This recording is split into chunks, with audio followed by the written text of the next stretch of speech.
ಮುಂದಿನ ಚುನಾವಣೆಗೆ ರಾಜ್ಯದ ಜನತೆಗೆ ಉಡುಗೊರೆಗಳ ಸುರಿಮಳೆ ಗ್ಯಾರಂಟಿ. ಮುಳ್ಳನ್ನ ಮುಳ್ಳಿಂದ ತೆಗಿಬೇಕು ಅಂತ ಹೇಳಿದ್ಯಾಕೆ ಅಶೋಕ್? 3 ಪಕ್ಷಗಳಿಂದ ರೆಡಿಯಾಗ್ತಿವೆ ಕಂಡು ಕೇಳರಿಯದ ಮಹಾ ಗ್ಯಾರಂಟಿಗಳು. ಈಗೆಲ್ಲ ಎಲೆಕ್ಷನ್ಗಳು ಮುಂಚಿನ ಹಾಗಲ್ಲ ಬಿಡಿ. ಎಲೆಕ್ಷನ್ ಟೈಮ್ನಲ್ಲಿ ಭರವಸೆಗಳ ಮಹಾಪೂರ್ವೇ ಹರಿತಾ ಇದೆ. ಭರವಸೆಗಳು ಏನಿರುತ್ತೆ, ಯಾವ ಪಕ್ಷಗಳು ಏನು ಕೊಡ್ತಾರೆ ಅನ್ನೋದ್ರ ಮೇಲೆ ಎಲೆಕ್ಷನ್ನಲ್ಲಿ ಯಾರು ಗೆಲ್ತಾರೆ ಯಾರು ಸೋಲ್ತಾರೆ ಅನ್ನೋದು ನಿರ್ಧಾರವಾಗುತ್ತೆ. ಅದೇ ರೀತಿ ಅಲ್ವಾ ಕಾಂಗ್ರೆಸ್ ಕೂಡ ಪಂಚ ಗ್ಯಾರಂಟಿಯ ಆಸೆ ತೋರಿಸಿ ಭರ್ಜರಿಯಾಗಿ ಕರ್ನಾಟಕದಲ್ಲಿ ಗೆದ್ದು ಬೀಗಿ ಅಧಿಕಾರ ಹಿಡಿದಿರೋದು. ಈಗ ಇನ್ನೇನಿದ್ರು ಕಾಂಗ್ರೆಸ್ನ ಅವಧಿ ಮುಗಿಯುವ ಸಮಯ ಬಂದಾಯಿತು. ಎಲ್ಲ ಪಕ್ಷಗಳು 2028ರ ಕರ್ನಾಟಕದ ಮಹಾ ಚುನಾವಣೆಗೆ ಸಿದ್ಧವಾಗ್ತಾ ಇವೆ. ರಾಜ್ಯದಲ್ಲಿ ಕಾಂಗ್ರೆಸ್ಗೆ ಕೌಂಟರ್ ನೀಡಲು ಬಿಜೆಪಿ ತಂತ್ರಗಾರಿಕೆಯನ್ನ ಈಗಲಿಂದಲೇ ಹೆಣೆಯೋದಕ್ಕೆ ಶುರು ಮಾಡಿದೆ. 2028ರ ಕರ್ನಾಟಕದ ಮಹಾ ಚುನಾವಣೆಗೆ ಬಿಜೆಪಿ ಪಾಳೆಯದಿಂದ ರಾಜ್ಯದ ಜನತೆಗೆ ಬಂಪರ್ ಲಾಟರಿ ಹೊಡೆಯುವ ನಿರೀಕ್ಷೆ ಇದೆ. ಈಗಾಗಲೇ ಕಾಂಗ್ರೆಸ್ ಸರ್ಕಾರದಿಂದ 5 ಗ್ಯಾರಂಟಿಗಳ ಘೋಷಣೆ ಆಗಿದೆ ಮತ್ತು ಅಸ್ತಿತ್ವದಲ್ಲಿದೆ.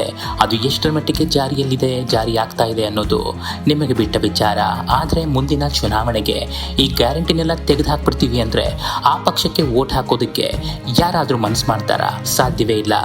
ಒಂದು, ಈ ಗ್ಯಾರಂಟಿಗಳನ್ನು ಮುಂದುವರಿಸಬೇಕು, ಅಥವಾ ಈ ಗ್ಯಾರಂಟಿಗಳ ಜೊತೆಗೆ ಮತ್ತೊಂದಷ್ಟು ಮಹಾ ಭರವಸೆಗಳನ್ನೇ ಕೊಡಬೇಕಾಗತ್ತೆ. ಆಗ ಮಾತ್ರ ಆ ಪಕ್ಷ ಗೆಲ್ಲೋದಕ್ಕೆ ಸಾಧ್ಯ.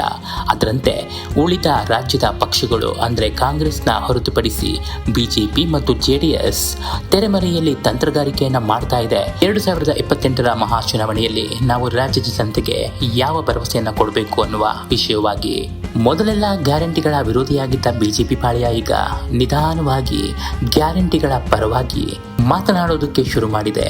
ಅದರಂತೆ ಬಂಗಾಳದಲ್ಲಿ ಮತ್ತು ಹಲವು ರಾಜ್ಯಗಳಲ್ಲಿ ಗ್ಯಾರಂಟಿಗಳ ಮಹಾಪೂರವನ್ನೇ ಹರಿಸಿತ್ತು. ನಮ್ಮ ಗ್ಯಾರಂಟಿಯನ್ನ ಕದ್ದಿದ್ದಾರೆ ಅಂತ ಕಾಂಗ್ರೆಸ್ ಆರೋಪ ಮಾಡಿತ್ತು. ಅದೇನೇ ಇರಲಿ, ಮತದಾರರಿಗೆ ಭರವಸೆಯ ಮಹಾಪೂರವನ್ನೇ ಹರಿಸ್ತಾ ಇವೆ ಇತ್ತೀಚೆಗೆ ರಾಜಕೀಯ ಪಕ್ಷಗಳು. ರಾಜ್ಯದ ಬಿಜೆಪಿ ನಾಯಕರುಗಳಿಗೆ ಬಂಗಾಳದ ಗೆಲುವು ಮಹಾ ಸ್ಫೂರ್ತಿಯಾಗಿದೆ. ಪಂಚರಾಜ್ಯಗಳ ಚುನಾವಣಾ ಫಲಿತಾಂಶ ಮತ್ತು ಕರ್ನಾಟಕದಲ್ಲಿ ನಡೆದಂತಹ 2 ಉಪಚುನಾವಣೆಗಳ ನಂತರ ಕಮಲ ಪಡೆ ಈಗ ಸಕ್ರಿಯವಾಗತೊಡಗಿದೆ. ಆಂತರಿಕವಾಗಿ ಭಿನ್ನಮತ ಎಷ್ಟೇ ಇದ್ರೂ ಕೂಡ 2028ರಲ್ಲಿ ರಾಜ್ಯದಲ್ಲಿ ಶತಾಯಗತಾಯ ಪಕ್ಷವನ್ನು ಅಧಿಕಾರಕ್ಕೆ ತರಲೇಬೇಕು ಅಂತ ಪಣ ತೊಟ್ಟಿದೆ ಬಿಜೆಪಿಯ ಪಾಳೆಯ.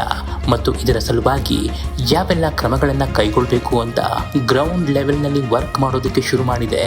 ಈ ವಿಷಯವಾಗಿ ಚಿಂತನ ಮಂಥನ ಕೂಡ ಶುರುವಾಗಿದೆ. ಈಗಾಗಲೇ ಬಿಜೆಪಿಯ ನಾಯಕರುಗಳು ಈ ನಿಟ್ಟಿನಲ್ಲಿ ಒಂದು ಸುತ್ತಿನ ಚರ್ಚೆಯನ್ನ ನಡೆಸಿದ್ದಾರಂತೆ. ರಾಜ್ಯ ಮತ್ತು ರಾಷ್ಟ್ರೀಯ ನಾಯಕರ ಜೊತೆ ಸೇರಿ ಗ್ಯಾರಂಟಿಗಳ ಮಹಾಪೂರದ ವಿಷಯವಾಗಿ ಒಂದು ಆಕ್ಷನ್ ಪ್ಲಾನ್ ಅನ್ನು ಸಿದ್ಧಪಡಿಸುವ ಸಾಧ್ಯತೆ ಇದೆ. ಕಾಂಗ್ರೆಸ್ ಗೆದ್ದಿದ್ದೇ ರಾಜ್ಯದಲ್ಲಿ ಈ 5 ಪಂಚ ಗ್ಯಾರಂಟಿಗಳ ಮುಖಾಂತರ ಅನ್ನೋದು ಈಗ ಮುಚ್ಚುಮರೆಯಿಲ್ಲದ ವಿಷಯ. ಇದು ಬಿಜೆಪಿಗೂ ಕೂಡ ಅರಿವಾಗಿದೆ. ಈ ಹಿನ್ನೆಲೆಯಲ್ಲಿ 2028ರ ವಿಧಾನಸಭಾ ಚುನಾವಣೆಯಲ್ಲಿ ರಾಜ್ಯದಲ್ಲಿ ಗ್ಯಾರಂಟಿಗಳನ್ನು ಘೋಷಣೆ ಮಾಡಲು ಬಿಜೆಪಿ ನಿರ್ಧಾರ ಮಾಡಿದೆ. ಈ ಹಿಂದೆ ಗ್ಯಾರಂಟಿ ಯೋಜನೆಯನ್ನು ಅನುಷ್ಠಾನಕ್ಕೆ ತರೋದಕ್ಕೆ ಬಿಜೆಪಿ ಹೈಕಮಾಂಡ್ ರಾಜ್ಯ ಬಿಜೆಪಿಗೆ ಅನುಮತಿಯನ್ನು ಕೊಟ್ಟಿರಲಿಲ್ಲ. ಆದರೆ ದಯವಿಟ್ಟು ಮುಂದಿನ ಚುನಾವಣೆಗೆ ಗ್ಯಾರಂಟಿ ಘೋಷಣೆ ಮಾಡಲೇಬೇಕು ಅಂತ ರಾಜ್ಯದ ಹಲವಾರು ನಾಯಕರುಗಳು ಮನವಿ ಮಾಡ್ತಿದ್ದಾರೆ. ಈ ಕುರಿತಾಗಿ ಸ್ವತಃ ಪ್ರತಿಪಕ್ಷ ನಾಯಕ ಆರ್ ಅಶೋಕ್ ರವರು ಹೇಳಿದ ಆ ಒಂದು ಮಾತು ಈಗ ಎಲ್ಲರ ಉಬ್ಬೇರಿಸುವಂತೆ ಮಾಡಿದೆ. ಅಶೋಕ್ ರವರು ಹೇಳಿದ್ದು ಮುಳ್ಳನ್ನ ಮುಳ್ಳಿಂದಲೇ ತೆಗಿಬೇಕು ಅಂತ. ಏನು ಈ ಮಾತಿನ ಅರ್ಥ? ಕಳೆದ ಚುನಾವಣೆ ರಾಜ್ಯದಲ್ಲಿ ಗ್ಯಾರಂಟಿ ಯೋಜನೆಗಳನ್ನ ಘೋಷಣೆ ಮಾಡಲು ಕೇಂದ್ರದ ನಾಯಕರು ಅನುಮತಿಯನ್ನು ಕೊಟ್ಟೇ ಇರಲಿಲ್ಲ. ಆದರೆ ಈ ಬಾರಿ ಮಾಡಲೇಬೇಕು. ಅವರು ಸಣ್ಣ ಮುಳ್ಳು ಹಾಕಿದ್ರೆ ನಾವು ದೊಡ್ಡ ಮುಳ್ಳು ಹಾಕ್ತೀವಿ, ಅವರೇ ದಾರಿ ತೋರಿಸಿದ್ದಾರೆ, ಹಾಗಾಗಿ ನಾವು ನೀಡ್ತೇವೆ. ನಾನು ಗ್ಯಾರಂಟಿ ಯೋಜನೆಯ ವಿರೋಧಿ ಅಲ್ಲ. 5 ಗ್ಯಾರಂಟಿಯನ್ನ 25 ಮಾಡುವಂತೆ ಸಲಹೆ ನೀಡುವುದಾಗಿ ಹೇಳಿದ್ದಾರೆ ಆರ್ ಅಶೋಕ್. ರಾಜ್ಯದಲ್ಲಿ ಈಗಾಗಲೇ ಜಾರಿಯಲ್ಲಿರುವ 5 ಗ್ಯಾರಂಟಿಗಳನ್ನೇ ಜಾರಿಗೆ ತರೋದ್ರಲ್ಲಿ ಹೆಣಗಾಡ್ತಾ ಇರುವ ರಾಜ್ಯದ ಕಾಂಗ್ರೆಸ್ ಸರ್ಕಾರ ಇನ್ನು 25 ಗ್ಯಾರಂಟಿಗಳನ್ನ ತರೋದಾದ್ರೂ ಹೇಗೆ? ಅಷ್ಟೊಂದೆಲ್ಲ ಗ್ಯಾರಂಟಿಗಳು ತಂದ್ರೆ ರಾಜ್ಯದಲ್ಲಿ ಮೇಂಟೈನ್ ಮಾಡೋದಕ್ಕೆ ಸಾಧ್ಯವಾ? ಅಷ್ಟಕ್ಕೂ ಬಿಜೆಪಿಯ ಗ್ಯಾರಂಟಿಯಲ್ಲಿ ಏನಿರಬಹುದು? ಅದೇ ಸಸ್ಪೆನ್ಸ್. ಬಿಜೆಪಿ ರಾಷ್ಟ್ರೀಯ ನಾಯಕರುಗಳು ಮತ್ತು ರಾಜ್ಯದ ಬಿಜೆಪಿ ನಾಯಕರುಗಳ ಜೊತೆಗೂಡಿ ಒಂದು ಬ್ಲೂ ಪ್ರಿಂಟ್ ನ ತಯಾರು ಮಾಡ್ತಿದ್ದಾರಂತೆ. ಮುಂದಿನ 2028ರ ಚುನಾವಣೆಗೆ ರಾಜ್ಯದ ಕಾಂಗ್ರೆಸ್ ಸರ್ಕಾರ ನೀಡ್ತಾ ಇರುವ 5 ಪಂಚ ಗ್ಯಾರಂಟಿಗಳ ಯೋಜನೆಗೆ ಟಕ್ಕರ್ ಕೊಡೋದಕ್ಕೆ ನಾವು ಏನ್ ಮಾಡಬೇಕು ಅನ್ನುವ ಸ್ಟ್ರಾಟಜಿಯನ್ನ ಈಗಲಿಂದಲೇ ಶುರು ಮಾಡಿದ್ದಾರೆ. ಮುಂದಿನ ಚುನಾವಣೆಯಲ್ಲಿ ಈ 5 ಗ್ಯಾರಂಟಿಗಳನ್ನ ಕೈಬಿಟ್ಟು ಎಲೆಕ್ಷನ್ ಎದುರಿಸೋದಕ್ಕೆ ಬಿಜೆಪಿ ಮತ್ತು ಜೆಡಿಎಸ್ಗೆ ಸಾಧ್ಯವೇ ಇಲ್ಲ. ಹೊಸ ಗ್ಯಾರಂಟಿ ಯೋಜನೆಗಳನ್ನ ಘೋಷಣೆ ಮಾಡುವ ಅನಿವಾರ್ಯತೆ ಎರಡು ಪಕ್ಷಕ್ಕಿದೆ. ಇನ್ನು ಕಾಂಗ್ರೆಸ್ ಮುಂದಿನ ಚುನಾವಣೆಗೆ ಯಾವ ಸ್ಟ್ರಾಟಜಿ ಮಾಡುತ್ತೆ ಅಂತ ಗೊತ್ತಿಲ್ಲ. ಈಗಾಗಲೇ ಉಳಿಸಿಕೊಂಡಿರುವ 5 ಗ್ಯಾರಂಟಿಗಳ ಜೊತೆಗೆ ಮತ್ತೊಂದಷ್ಟು ಗ್ಯಾರಂಟಿಗಳನ್ನ ಘೋಷಣೆ ಮಾಡುವ ಸಾಧ್ಯತೆ ಕೂಡ ಇದೆ. ರಾಜ್ಯದ ಬಿಜೆಪಿ ನಾಯಕರುಗಳು ಶಿಫಾರಸು ಮಾಡುವ ಗ್ಯಾರಂಟಿಗಳನ್ನ ಕೇಂದ್ರದ ನಾಯಕರುಗಳು ಒಪ್ಕೊಳ್ತಾರಾ ಇಲ್ವಾ ಅನ್ನೋದೇ ಈಗ ದೊಡ್ಡ ವಿಷಯ. ಮತ್ತು ಈಗಾಗಲೇ ಜೆಡಿಎಸ್ ಮತ್ತು ಬಿಜೆಪಿ ಮೈತ್ರಿಯಲ್ಲಿರೋದ್ರಿಂದ ಎರಡು ಪಕ್ಷಗಳು ಸೇರಿ ಗ್ಯಾರಂಟಿಯನ್ನು ಘೋಷಣೆ ಮಾಡ್ತಾವ ಅಥವಾ ಬಿಜೆಪಿ ಪ್ರತ್ಯೇಕವಾಗಿ ಮತ್ತು ಜೆಡಿಎಸ್ ಪ್ರತ್ಯೇಕವಾಗಿ ಗ್ಯಾರಂಟಿ ಯೋಜನೆಗಳನ್ನ ಘೋಷಣೆ ಮಾಡ್ತಾವ ಅನ್ನೋದು ಕುತೂಹಲಕಾರಿ ವಿಷಯ. ಈ ಬಾರಿ ಕಾಂಗ್ರೆಸ್ ಸರ್ಕಾರ ನೀಡಿರುವ ಪಂಚ ಗ್ಯಾರಂಟಿಗಳಲ್ಲಿ ಸ್ತ್ರೀಯರದ್ದೇ ಬಹುದೊಡ್ಡ ಪಾಲು. ಗೃಹಲಕ್ಷ್ಮಿಯ 2,000 ಹಣ ಮತ್ತು ಉಚಿತ ಪ್ರಯಾಣದಿಂದ ಮಹಿಳೆಯರಂತೂ ಭರ್ಜರಿಯಾಗಿ ಅನುದಾನವನ್ನ ಪಡಿತಾ ಇದ್ದಾರೆ ರಾಜ್ಯ ಸರ್ಕಾರದಿಂದ. ಇನ್ನು ಮುಂದಿನ ಎಲೆಕ್ಷನ್ ಹೊತ್ತಿಗೆ ಬಿಜೆಪಿ ಮತ್ತು ಜೆಡಿಎಸ್ ಪಕ್ಷಗಳು ಮಹಿಳೆಯರಿಗೆ ಹೊರತುಪಡಿಸಿ ಇನ್ನು ಯಾವ ಕ್ಷೇತ್ರದಲ್ಲಿ ಮತ್ತು ಇನ್ನು ಯಾವ ಸಮುದಾಯಕ್ಕೆ ಗ್ಯಾರಂಟಿಗಳನ್ನ ಘೋಷಣೆ ಮಾಡಬಹುದು ಅನ್ನೋದೇ ಕುತೂಹಲ.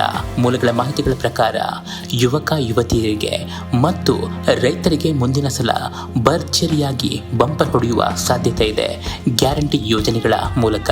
ಮುಂದಿನ ಎಲೆಕ್ಷನ್ ಹೊತ್ತಿಗೆ ಎಲ್ಲಾ ಪಕ್ಷಗಳಿಗೂ ಯುವಕ ಯುವತಿಯರೇ ಟಾರ್ಗೆಟ್. ಹೀಗಾಗಿ ಉದ್ಯೋಗದ ಖಾತ್ರಿ, ಶಿಕ್ಷಣದ ಖಾತ್ರಿ ಮತ್ತು ಆರೋಗ್ಯದ ಭರವಸೆ. ಇನ್ನು ರೈತರಿಗೆ, ಅತಿ ಸಣ್ಣ ರೈತರಿಗೆ ಸರ್ಕಾರದಿಂದ ಭರ್ಜರಿ ಸಾಲ ಸೌಲಭ್ಯದ ಮಹಾಪೂರವೇ ಹರಿಯುವ ನಿರೀಕ್ಷೆ ಇದೆ. ಇನ್ನು ಎಲೆಕ್ಷನ್ ಹೊತ್ತಿಗೆ ಜಿದ್ದಿಗೆ ಬಿದ್ದಂತೆ ಮೂರು ಪಕ್ಷಗಳು ಹೊಸ ಪ್ರಣಾಳಿಕೆಗಳು, ಭರವಸೆಗಳನ್ನ ನೀಡೋದಕ್ಕೆ ತಾ ಮುಂದು ನಾ ಮುಂದು ಅಂತ ನಿಲ್ಲೋದಂತೂ ಗ್ಯಾರಂಟಿ. ಒಟ್ಟಾರೆ ರಾಜ್ಯಕ್ಕೆ ಭರವಸೆಗಳ ಮತ್ತು ಗ್ಯಾರಂಟಿಗಳ ಯೋಜನೆಗಳನ್ನ ಕರ್ನಾಟಕದ ರಾಜ್ಯಕ್ಕೆ ಪರಿಚಯಿಸಿದ ಕೀರ್ತಿ ಕಾಂಗ್ರೆಸ್ಗೆ ಸಲ್ಲಬೇಕು.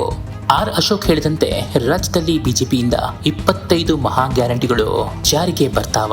ಆ 25 ಗ್ಯಾರಂಟಿಗಳಲ್ಲಿ ಏನಿರಬಹುದು, ಯಾವ ಸಮುದಾಯಕ್ಕೆ ಬಂಪರ್ ಲಾಟರಿ ಹೊಡೆಯಲಿದೆ, ಯಾವ ಕ್ಷೇತ್ರಕ್ಕೆ ಅಭಿವೃದ್ಧಿಯ ಹಣದ ಹೊಳೆ ಹರಿಯಲಿದೆ.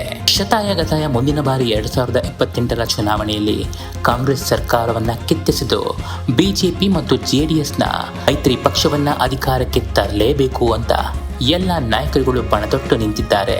ಆದ್ರೆ ಇರೋದು ಒಂದೇ ತೊಡಕು, ಅದು ಗ್ಯಾರಂಟಿ.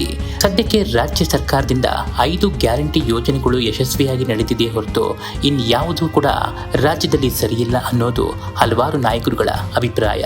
ಈ ಪಂಚ ಗ್ಯಾರಂಟಿಗಳ ಮೂಲಕವೇ ಕಾಂಗ್ರೆಸ್ ಕೂಡ ಮುಂದಿನ ಎಲೆಕ್ಷನ್ ನ ಎದುರಿಸಬೇಕಾಗುತ್ತೆ. ಎಲೆಕ್ಷನ್ ಹತ್ರ ಬರ್ತಿದ್ದ ಹಾಗೆ ಗೃಹಲಕ್ಷ್ಮಿಯ ಹಣ 2,000ದಿಂದ ಮತ್ತಷ್ಟು ಏರಿಕೆಯಾಗುವ ಸಾಧ್ಯತೆ ಕೂಡ ಇದೆ. ನಿಮಗೇನನ್ಸುತ್ತೆ, ರಾಜ್ಯದಲ್ಲಿ ಬಿಜೆಪಿ ಕೂಡ ಹೊಸ ಗ್ಯಾರಂಟಿಗಳನ್ನ ಕಾಂಗ್ರೆಸ್ಗೆ ಟಕ್ಕರ್ ಕೊಡೋದಕ್ಕೆ ತರಬೇಕಾ ತರಬಾರ್ದಾ? ಬಿಜೆಪಿಯ ಆ 25 ಗ್ಯಾರಂಟಿಗಳಲ್ಲಿ ಏನ್ ಇರಬಹುದು? ಯಾವ ಗ್ಯಾರಂಟಿ ಕೊಟ್ರೆ ಬಿಜೆಪಿಯ ಪರವಾಗಿ ಜನ ನಿಲ್ತಾರೆ ಅನ್ನೋದು ನಿಮ್ಮ ಅಭಿಪ್ರಾಯ. ಮುಂದಿನ ಎಲೆಕ್ಷನ್ ಹೊತ್ತಿಗೆ ಬಿಜೆಪಿ, ಕಾಂಗ್ರೆಸ್ ಮತ್ತು ಜೆಡಿಎಸ್ ಪಕ್ಷದಿಂದ ನಿಮ್ಮ ನಿರೀಕ್ಷೆ ಏನು? ಯಾವ ಪಕ್ಷ ಅಧಿಕಾರಕ್ಕೆ ಬರಬಹುದು? ಬಿಜೆಪಿ ಸುಧಾರಿಸಿಕೊಳ್ಳೋದಕ್ಕೆ ಯಾವೆಲ್ಲ ಸ್ಟ್ರಾಟಜಿಯನ್ನ ಮಾಡಬೇಕು? ಯಾವ ಹೊಸ ಗ್ಯಾರಂಟಿಯ ನಿರೀಕ್ಷೆಯಲ್ಲಿ ನೀವಿದ್ದೀರಾ ಅನ್ನೋದನ್ನ ಕಮೆಂಟ್ ಮಾಡಿ ತಿಳಿಸಿ.